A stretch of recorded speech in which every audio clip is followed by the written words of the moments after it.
Halo, selamat datang di podcast pembelajaran yang mengupas materi-materi pelajaran sekolah dengan cara yang seru dan mudah dipahami. Saya, Faizul, dan bersama saya ada tiga teman yang akan menemani kalian belajar hari ini. Di episode kali ini, kita akan membahas salah satu topik biologi yang sangat penting dan sering muncul di ujian sekolah, yaitu fotosintesis. Ya, proses luar biasa yang dilakukan tumbuhan untuk membuat makanannya sendiri menggunakan sinar matahari. Nah, kenapa kita perlu belajar fotosintesis? Karena tanpa proses ini nggak ada oksigen yang kita hirup setiap hari, nggak ada makanan yang kita makan, dan bumi ini nggak akan sesegar sekarang. Seru banget kan? Nah, dalam podcast kali ini, kita akan bagi menjadi tiga segmen utama. Yang pertama ada Zidan yang akan membuka dengan pengertian dan latar belakang fotosintesis. Kemudian ada Doni yang akan menjelaskan bagaimana prosesnya berjalan secara ilmiah. Dan yang terakhir ada Syahrul yang akan memberikan contoh-contoh nyata yang bisa kita temukan di kehidupan sehari-hari. Yuk kita mulai. Terima kasih Faiz atas kesempatannya. Halo semuanya, perkenalkan nama saya Azidan. Sekarang saya akan mengajak teman-teman sekalian berkenalan lebih dekat dengan fotosintesis. Jadi, apa sih itu fotosintesis? Jadi, secara bahasa, kata foto berasal dari bahasa Yunani yang berarti cahaya dan juga sintesis yang artinya pembuatan atau penyusunan. Jadi, fotosintesis secara harfiah berarti pembuatan sesuatu menggunakan cahaya. Secara ilmiah, fotosintesis adalah proses biokimia yang dilakukan oleh tumbuhan, alga, dan beberapa jenis bakteri untuk mengubah energi cahaya matahari menjadi energi kimia yang tersimpan dalam bentuk glukosa. Proses ini terjadi di dalam organel sel yang bernama kloroplas, yang mengandung pigmen hijau bernama klorofil. Klorofil inilah yang membuat daun berwarna hijau. Klorofil bertugas menyerap cahaya matahari, terutama cahaya merah dan biru. Kemudian, menggunakan energi tersebut untuk menjalankan reaksi kimia fotosintesis. Nah, bahan-bahan yang dibutuhkan untuk fotosintesis ada tiga. Yang pertama, karbon dioksida atau CO2 yang diserap dari udara melalui pori-pori kecil di daun yang disebut stomata. Lalu yang kedua ada air atau H2O yang diserap oleh akar dari dalam tanah dan dialirkan ke daun. Dan yang terakhir atau yang ketiga tentu saja energi cahaya matahari. Dari ketiga bahan tersebut, tumbuhan menghasilkan dua produk utama, yaitu glukosa sebagai sumber energi untuk tumbuh dan berkembang, serta oksigen yang dilepaskan ke udara sebagai produk sampingan. Dan oksigen itulah yang kita hirup setiap saat. Jadi, tanpa fotosintesis, tidak ada kehidupan di bumi seperti yang ada kita kenal sekarang. Secara ringkas, persamaan kimia fotosintesis bisa ditulis sebagai berikut, yaitu 6 molekul dari karbon dioksida ditambah 6 molekul air dengan bantuan energi cahaya akan menghasilkan satu molekul glukosa dan 6 molekul oksigen. Mudah diingat kan? Oke, sekian dari saya. Sekarang saya serahkan ke Doni untuk menjelaskan lebih lanjut prosesnya. Terima kasih Ajidan. Halo semuanya, kenalin, saya Doni. Tadi Ajidan kan sudah jelasin tentang apa itu fotosintesis dan bahan-bahannya. Nah, sekarang saya bakal lanjutin jelasin bagaimana sih proses fotosintesis itu terjadi di dalam sel tumbuhan. Santai aja, walaupun agak detail, saya bakal coba jelasin dengan cara yang simpel. Jadi, fotosintesis itu terjadi di dalam kloroplas dan dibagi jadi dua tahap utama. Yang pertama, nama reaksi terang, dan kedua reaksi Calvin, atau sering juga disebut reaksi gelap. Kita bahas pelan-pelan ya. Pertama, reaksi terang. Dari nama aja sudah kelihatan, tapi ini butuh cahaya matahari secara langsung. Prosesnya terjadi di bagian kloroplast yang tersebut tilakoid. Di sini, Klorofil menyerap cahaya matahari, terus energinya dipakai buat memecah molekul air. Proses ini dibuat fotolisis, hasil ada ion hidrogen, elektron, dan oksigen.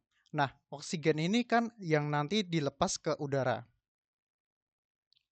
Selain itu, di tahap ini juga dihasilkan dua energi penting, yaitu ATP yang bisa dibilang seperti baterai buat sel, dan NADPH yang membuat elektron berenergi tinggi. Dua-duanya ini bakal dipakai di tahap berikutnya. Selanjutnya ke tahap kedua, yaitu siklus Kelvin atau reaksi gelap. Tapi ingat ya, ini bukan seperti terjadi di malam hari. Disebut gelap karena proses nggak butuh cahaya secara langsung. Tapi ini terjadi di bagian korolopas disebut stroma. Di sini karbon dioksida dari udara diolah dengan bantuan energi dari ATP dan NADPH tadi, serta enzim yang dinamakan Rubisco. CO2 ini diproses sebagai akhirnya jadi glukosa.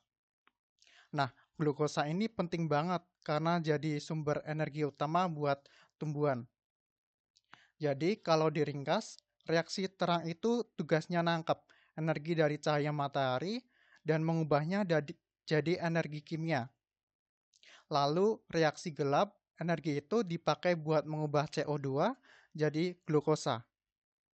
Dua tahap ini saling kerjasama ya, kayak tim yang saling melengkapi.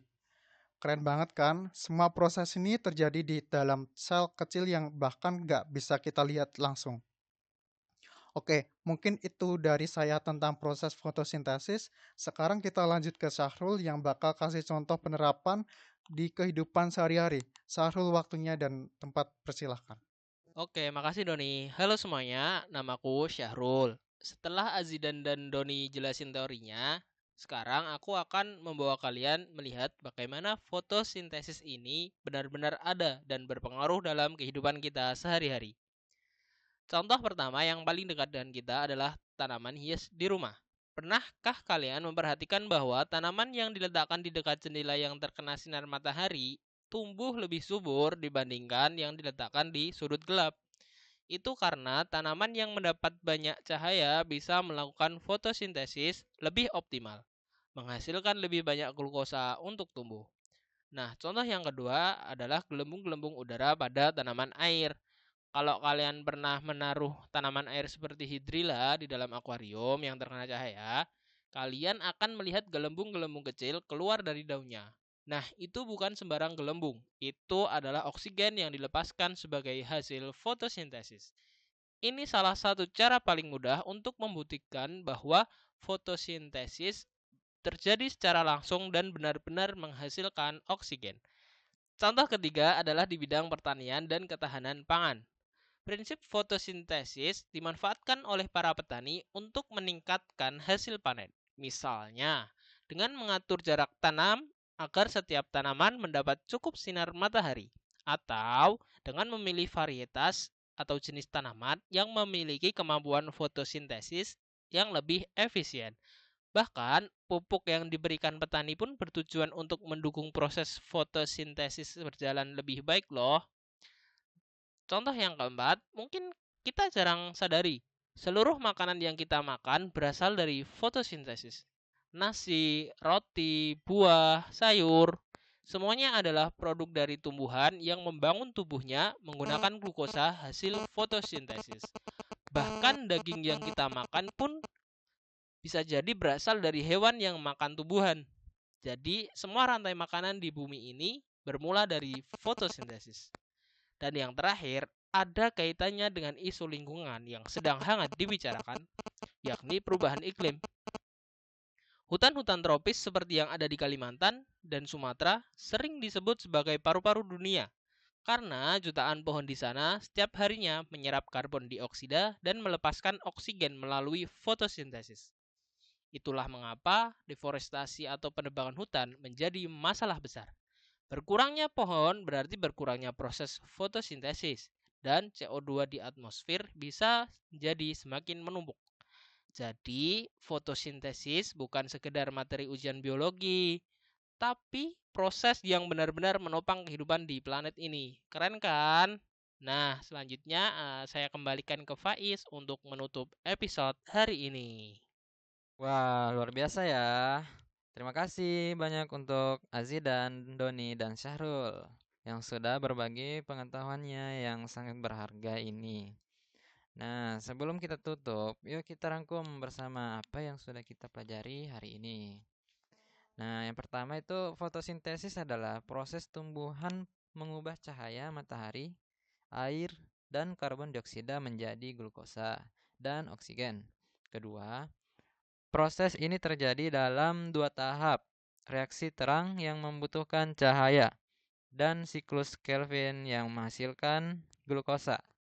Ketiga, fotosintesis bukan hanya teori di buku pelajaran, tapi nyata-nyata ada di sekitar kita. Dari tanaman hias di rumah, makanan yang kita makan, hingga hutan yang menjaga iklim bumi. Nah, itu tadi rangkuman dari segmen hari ini. Semoga setelah mendengarkan podcast ini, teman-teman jadi lebih paham dan lebih menghargai setiap pohon dan tumbuhan di sekitar kita. Karena diam-diam, mereka bekerja keras setiap hari untuk menjaga kita tetap hidup. Nah, itu tadi podcast edukasi episode kali ini. Kalau ada pertanyaan atau topik yang ingin kalian tanyakan di episode berikutnya, jangan ragu-ragu ya. Sampai jumpa di episode selanjutnya. Tetap semangat belajar dan ingat, ilmu itu cahaya. Dadah.